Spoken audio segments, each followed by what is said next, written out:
Hello everybody, welcome back to my channel, Blue Lady Couture. While I was on my holidays, I had the opportunity to visit Titanic The Artifacts Exhibition here at the Luxor Hotel and Casino in Las Vegas, and I thought it would be absolutely perfect to do an adventure vlog and take you along with me.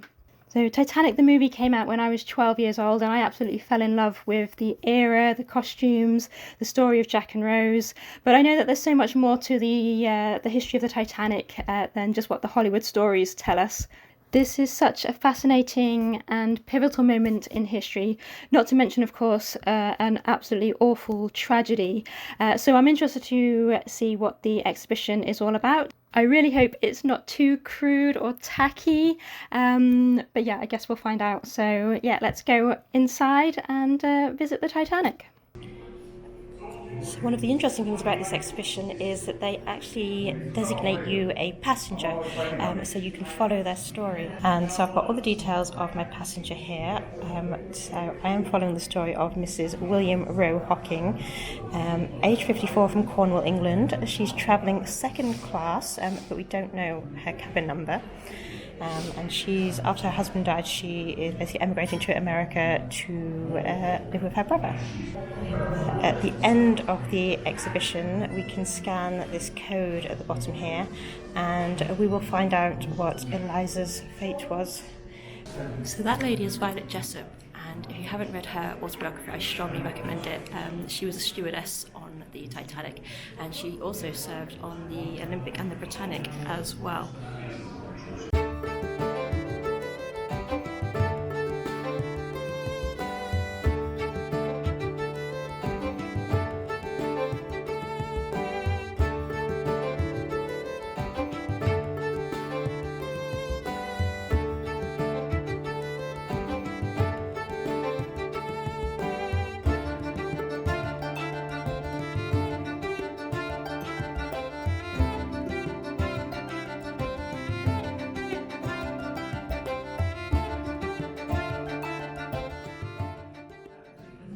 Can you imagine shoveling pieces of coal that size into the boilers?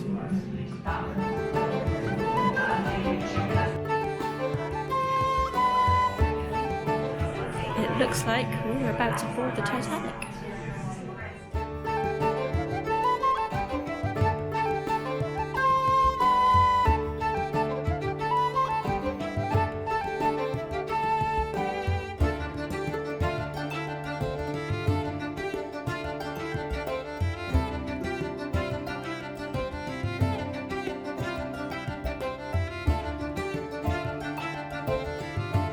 Looks like we're going to find out more about some of the passengers and their reasons for why they were on the Titanic.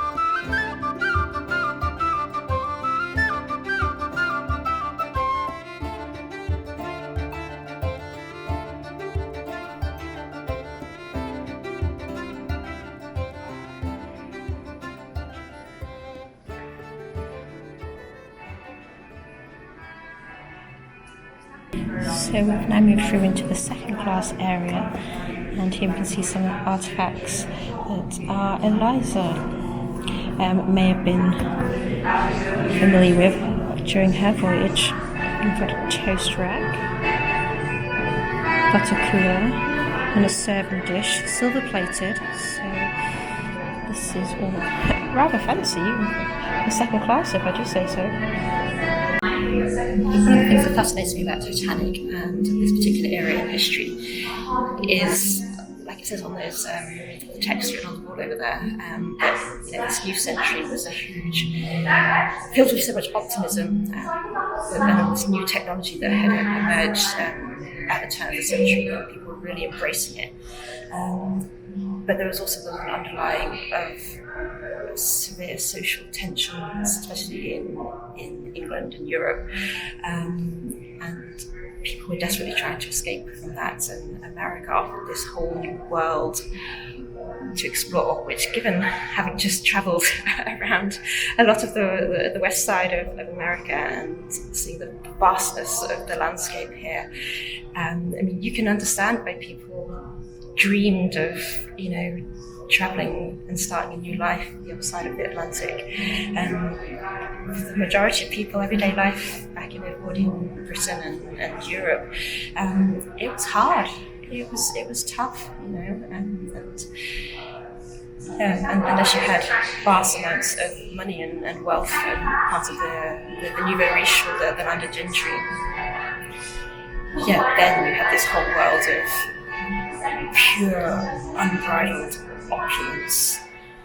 And I'd say the arrogance, which I think ultimately is what sunk the Titanic. Let's carry on onwards and see where our story takes us. Looking at the carpet over there, it looks like we're about to now separate into the first class areas.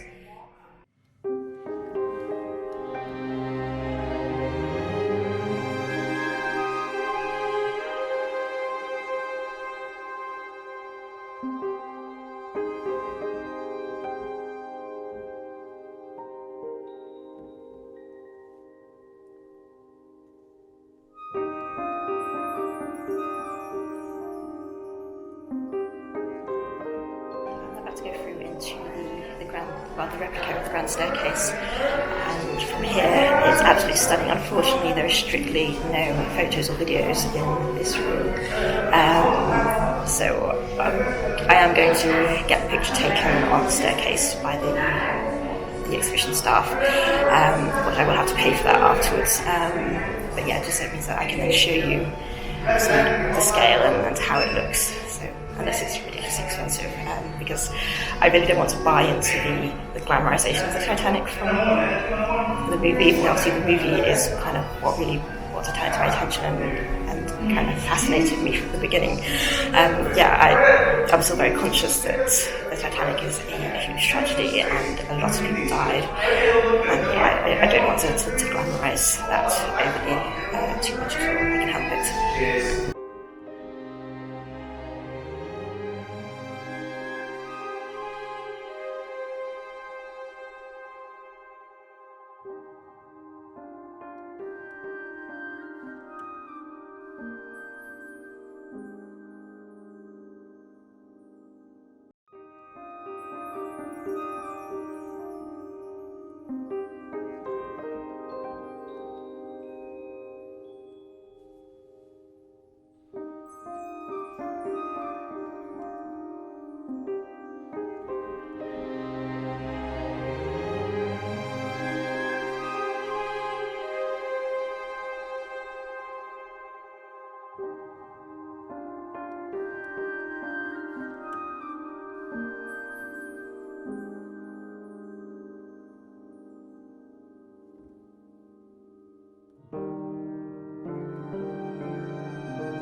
we go.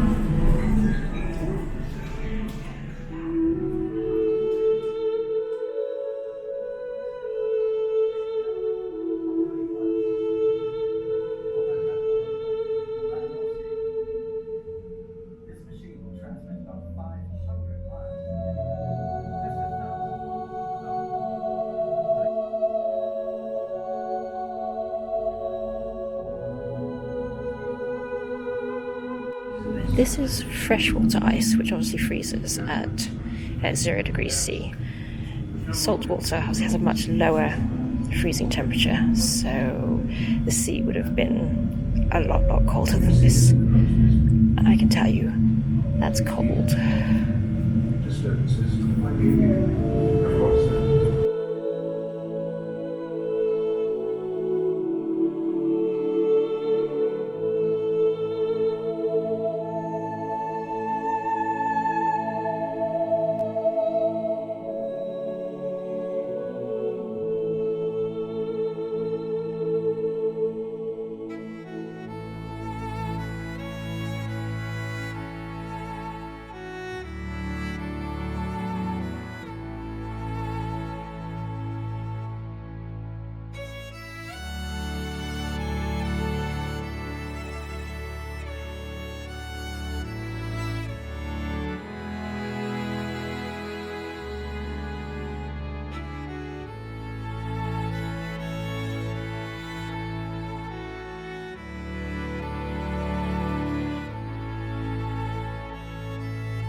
So here is the wall with the names of all of the passengers on, those who survived and those who didn't.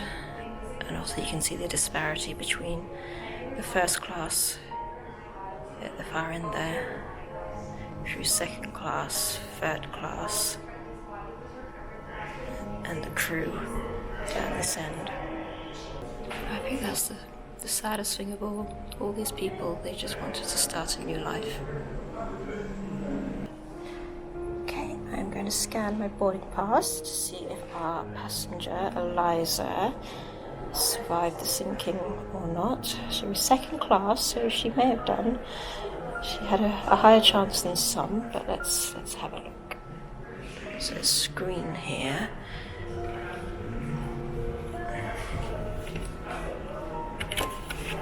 And then down here we can scan.